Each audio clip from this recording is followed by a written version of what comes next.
When Saul returned from following the Philistines, he was told, "Behold, David is in the wilderness of En-Gedi." Then Saul took 3,000 chosen men out of all Israel and went to seek David and his men in front of the wild goats' rocks. And he came to the sheepfolds by the way, where there was a cave, and Saul went in to relieve himself.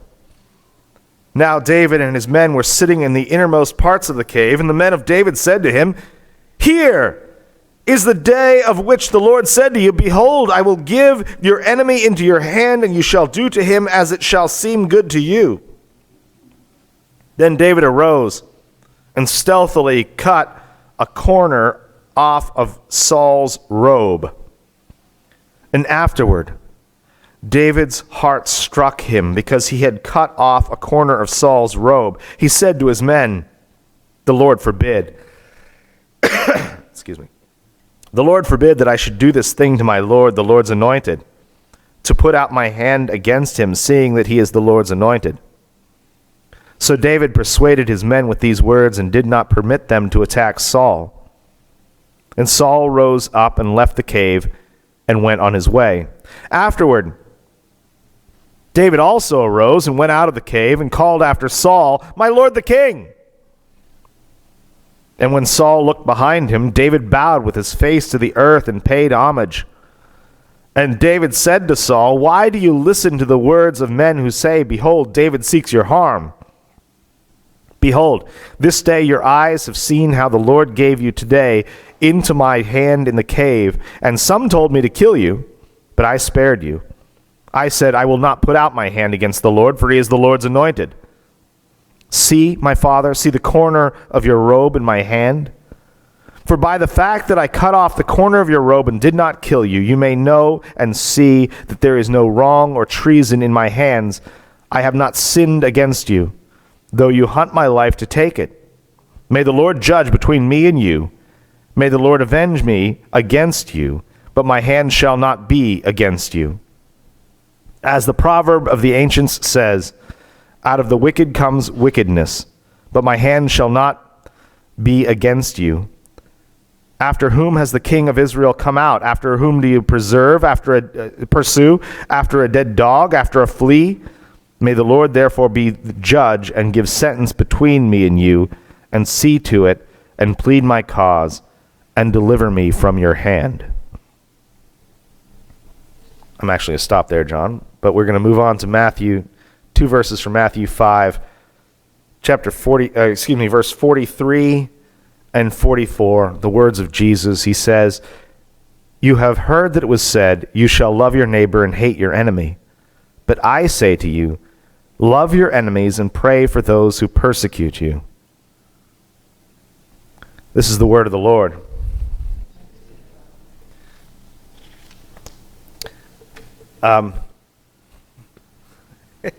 Yeah, all the best stories start this way, so let it roll off. But shortly after the 1836 presidential election, see, I've got your attention now. You're entertained.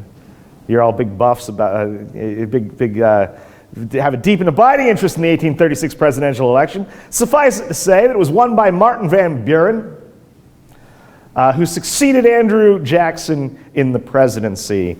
And shortly after the 1836 election, Jackson was asked by a friend whether he had any regrets from his 8 years in office. And much to the shock and horror of everyone sitting around, Jackson said yes, he had 2 regrets. He was asked, well, what 2 regrets? He said he regretted that he didn't shoot Henry Clay and that he didn't hang John C. Calhoun.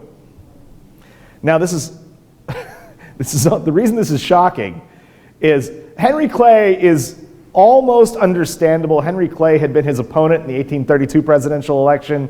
He was an opponent in Congress. John C. Calhoun was Jackson's own vice president. His major regret from 8 years in the White House is that he didn't hang his vice president. Good working relationship right there. I'm going just go out on a limb. And Andy Jackson, interesting guy, but I think it's safe to say the most violent individual ever to hold executive office in American politics. For example, he was involved in not one, not two, but as many as half a dozen duels. He went to his grave with at least 3 bullets in him. And you want to talk about cold-blooded? Jackson had a strategy for dueling. His strategy was he wasn't a good shot under pressure. So he always let the other guys shoot first. Just think that through. Pistols, 10 paces, you shoot first, then I kill you, right? He's just a cold-blooded man. In 1835, while he was president, a man stepped out of a doorway with 2 loaded pistols and pulled the trigger. Leveled them at Jackson and pulled the trigger. Both pistols misfired. And Jackson then proceeded to beat the man to within an inch of his life with a large stick. And when others responded to this, they came to rescue the president, they ended up having to rescue the assassin from the president before he beat him to death. And by the way, one of the rescuers, Davy Crockett. That's a fun detail. In any case, there are men. I mentioned that to say that there are men, and Jackson was one of them. There are men who see few problems in this life that cannot be solved by killing somebody. It's just kind of an all-purpose, the old saying, when the only tool you have is a hammer, all the world's a nail. Well, Jackson's hammer was killing people, and that was his solution to most things. There are people like that. And you know what? I'm going to say that you can roll your eyes at that, but there are relatively few of us who haven't had the thought once in a while that if I could make a certain person go away, all my problems would be solved. Whoever that person might have been. And this is why David stands out so strongly here in 1 Samuel 24. For refusing that temptation when it was presented to him. This story begins with simple jealousy, right? After killing Goliath at the valley of Elah, David was taken into Saul's service, where he rapidly became considerably more popular than the king himself. Partly because he was, it turned out David had a particular gift for leadership. A particular gift for leading men, especially leading men into dangerous, deadly situations. David turned out to be a particularly fine battlefield commander. And Saul didn't take that very well. You can't have your assistant being better at your job than you are. Because eventually your assistant gets your job, don't they? And for Saul, the turning point was the day when he heard women in Jerusalem singing. He heard women in Jerusalem singing that Saul has slain his thousands and David his tens of thousands. And for Saul, that was the last straw. And one day, while David was playing music in the court, Saul picked up a large spear and threw it at him. That kind of thing tends to ruin friendships. If you throw a spear at me, I will probably forgive you. I will want to know where you got a spear, first of all, right? But I will probably forgive you, but we're not going to hang out much after that. Because I'm going to be worried that you're going to throw a spear at me. Trying to stab me or something. It tends to ruin friendships. In this case, it did ruin the relationship. Eventually, David was forced to flee from the court of Saul. He found himself a fugitive in the wilderness. He joined up with a group of men who eventually ended up as their leader. And look, bluntly, they were mercenaries. They were mercenaries in the service of the kings of the Philistines and they fought for the Philistines against the Egyptians and some desert raiders and other folks like that. So this is where David is. He's a fugitive. He's an outlaw. He's running from the long arm of the law. And here in the 1 Samuel 24, he's hiding in the wilderness when Saul, who had not come out to seek him, but Saul was out going to fight against the Philistines, but Saul heard a rumor. You know how rumors are?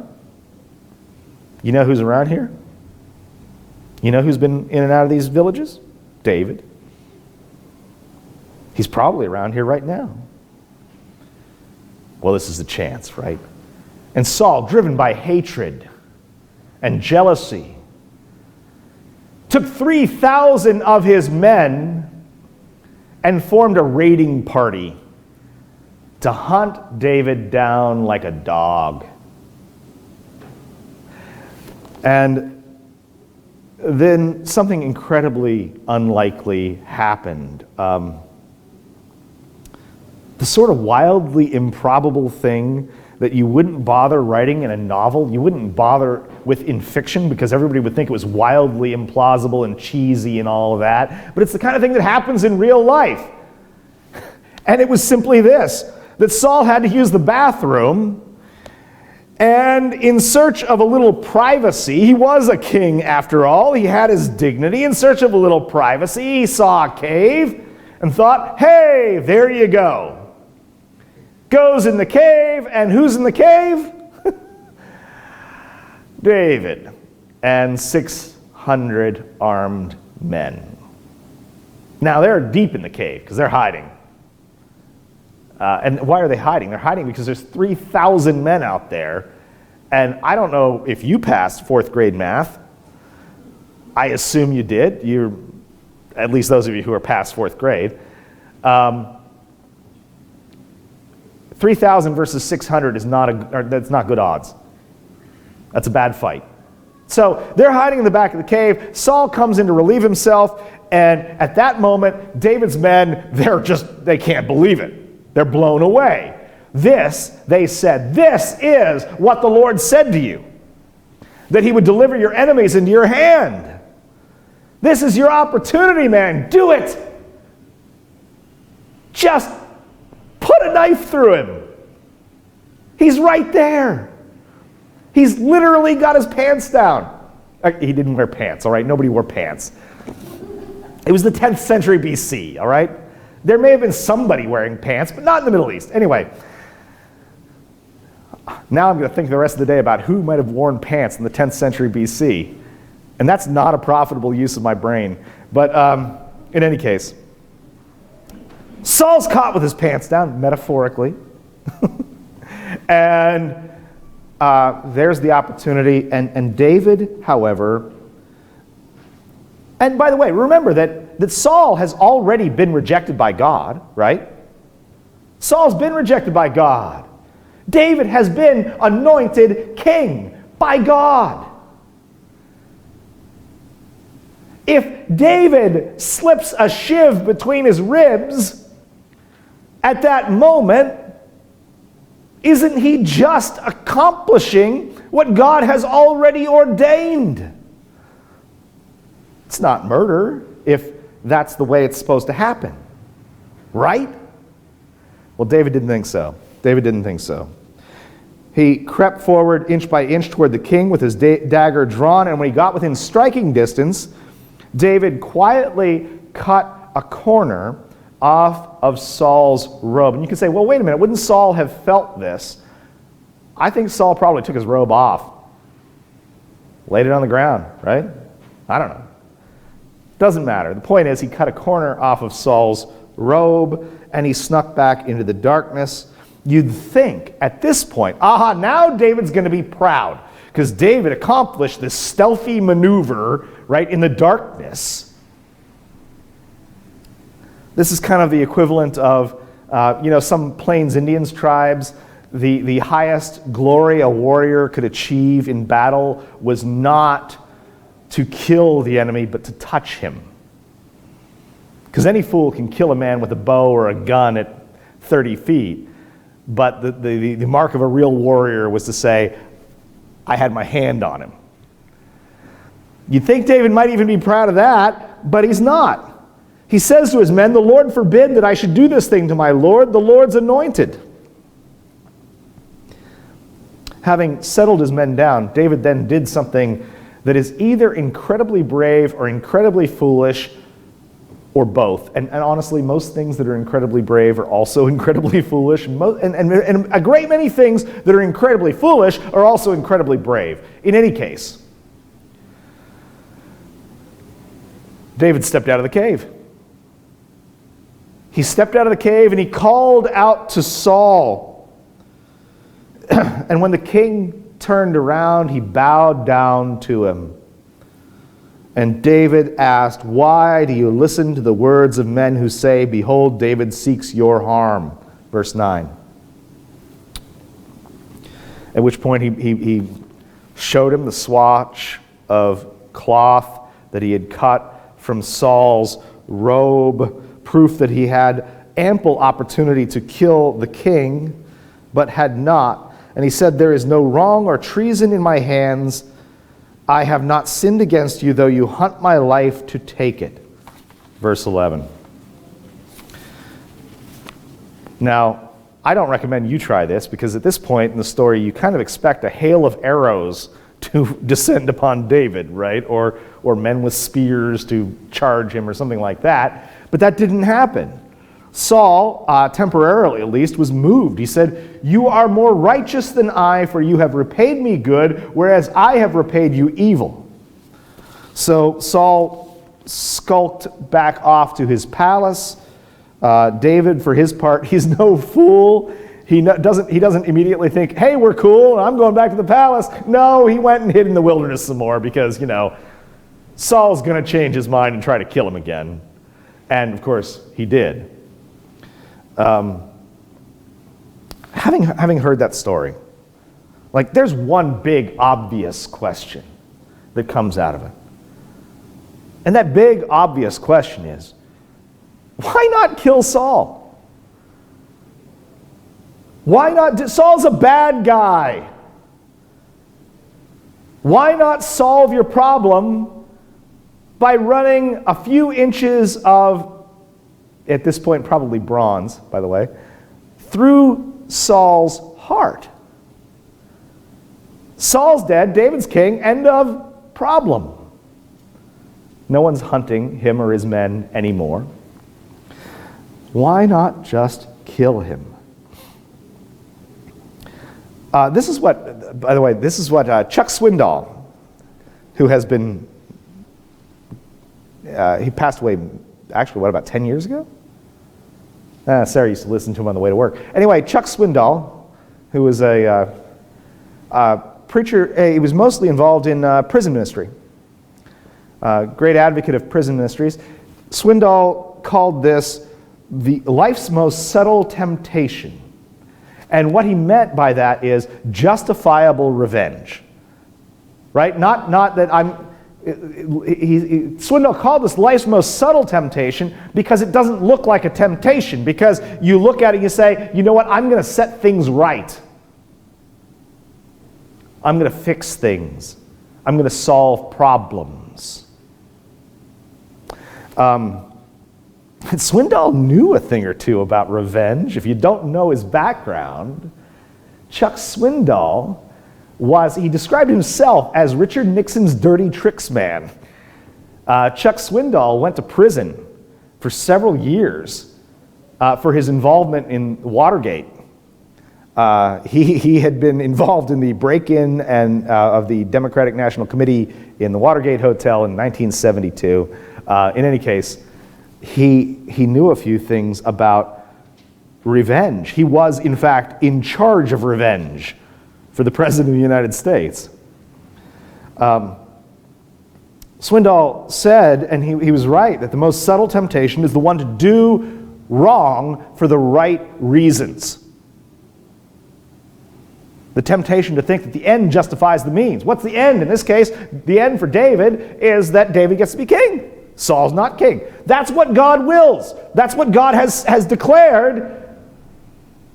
The temptation for David is to do wrong in order to achieve a good end, or at least the divinely ordained end.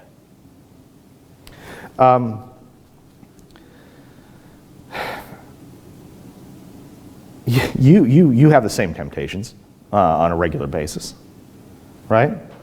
And sometimes they are the temptation for justifiable revenge or justifiable vengeance, right? Maybe you might get passed over for a job that you were qualified for. You might get passed over for a raise to which you were clearly entitled on the basis of your work. You may well deserve more attention, more affection, whatever, than you're getting out of a marriage or your friendships. You might miss out on a starting position on a team or a part in a play or some other opportunity that you are well suited to. And here's the thing, you may not be wrong. The question is, what do you do with that? And here's where David is helpful to us as followers of Jesus Christ, because, and I'll say more about this in a minute, but David here is he is a type of Christ. He is demonstrating Christ-likeness in this. How? Well, first, David respected God-given authority even where that God-given authority appeared to be wrong. So I mentioned a few minutes ago that I have badgered you for decades now about the biblical command to pray for those in positions of authority, whoever that person may or may not be. Every single time I say anything about this, people assume that I'm taking a side that I'm not taking. It really is as simple as this. You are commanded to pray for those in positions of authority because God has put them there. Now, God may have put them there. This is Dietrich Bonhoeffer speaking, not me. God may have put them there as a punishment. But in any case, you still pray for them. And David respected God-given authority even where that authority seemed wrong and illegitimate. In verse 8, David calls Saul, "My Lord the King." He recognizes that Saul is still the king. No matter what he did or how he did it, it wasn't an issue of whether Saul treated him right. As long as Saul was the king, he deserved respect by virtue of his position, and in particular, that meant that David was not free to get even or take revenge, even though Saul mistreated him. This is a version of, and again, this is not, I have no firsthand knowledge here. Don't think I'm pretending it, but as I understand it, what is the point in military service of saluting? I'm just going to pick on him. Jason, what am I saluting? If you're in, you're not saluting the man, are you?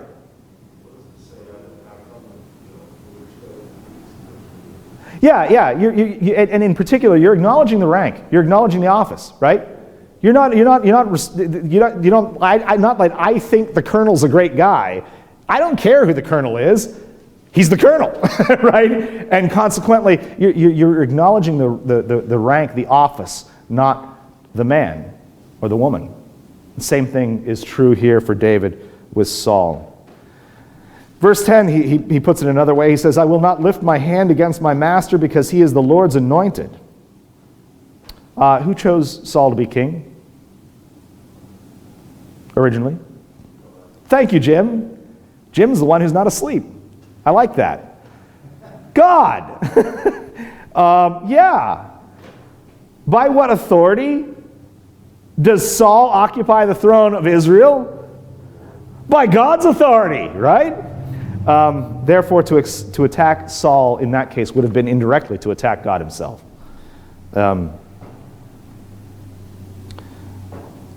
Understand that David had every right to get even with Saul. I'm not debating that. Saul was a killer. Saul was a psycho on the throne, whose fits of rage and paranoia drove him over the edge. David would be doing the world a favor and no one would ever blame him, but he still didn't do it because he recognized that authority from God. There's a second reason here that he doesn't kill him. And the second reason is very simply that David did not seek revenge because David is willing to wait upon the Lord. David is willing to wait upon the Lord to vindicate him. He says, "May the Lord avenge the wrongs you have done to me, but my hand will not touch you." Two interesting things here. One is that David, for all of this, is not shy about pointing out the truth. And the truth is that Saul has terribly mistreated him, attempted to take his life. And it was totally unjustified. David's going to point that out. And this is, by the way, this is something that's worth pointing out. When we are commanded to forgive, those who have sinned against us, we are not commanded to plaster over the fact of the sin. We're not commanded to ignore, to pretend that nothing bad was happened. Forgiveness is not saying nothing, oh, don't worry about it, it was no big deal. No, it was a big deal. Saul's been trying to kill him for years. That's a big deal. It's wrong. Forgiveness does not require denying the truth.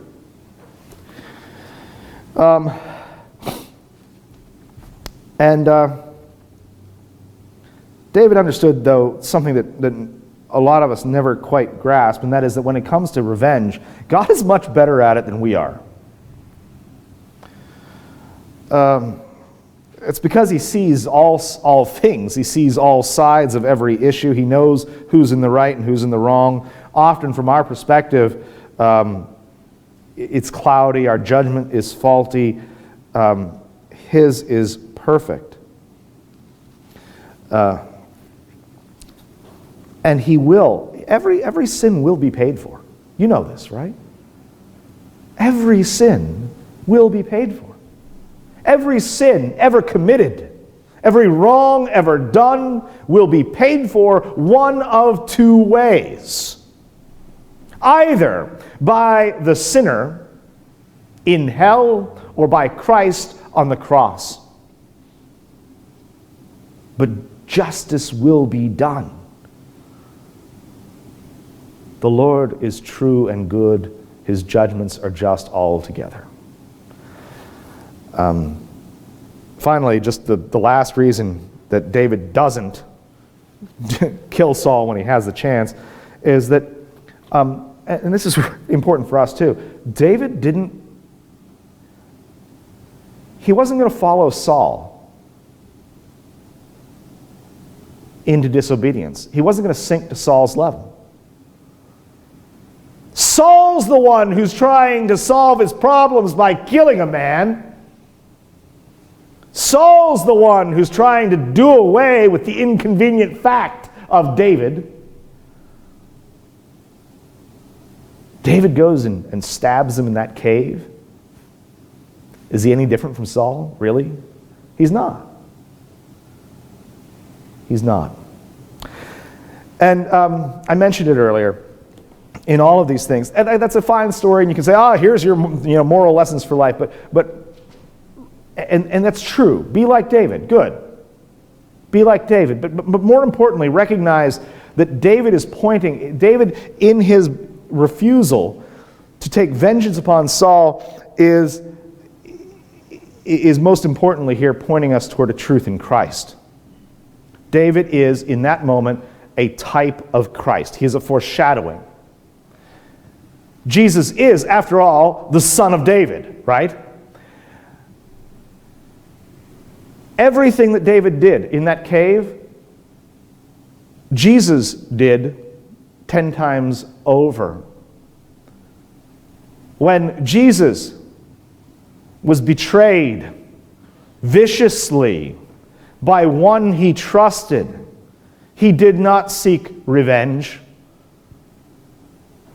When Jesus was mocked and beaten and spit upon by soldiers, put a crown of thorns on his head, wrapped him in purple, mocked him as king, he did not cry out against them.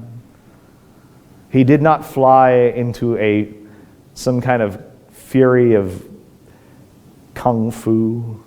Don't ask me why I just mentioned kung fu. That I wish I hadn't. Sometimes you say things that you don't. Jesus, where was Jesus' vindication going to come from? Jesus' vindication was going to come from his heavenly Father, right? What is Jesus' vindication? Jesus' vindication is not the fury of the wrath of God upon the Sanhedrin or upon the soldiers or upon Pilate. Jesus' vindication is his resurrection on the third day. And if we are going to be followers of Jesus, if we are going to put our trust in him, we likewise are going to be called upon to resist that temptation to justifiable vengeance, that temptation to solve our own problems. We're going to be called upon to wait upon the Lord, to be patient, and to acknowledge that he and he alone has the right to do it. Amen.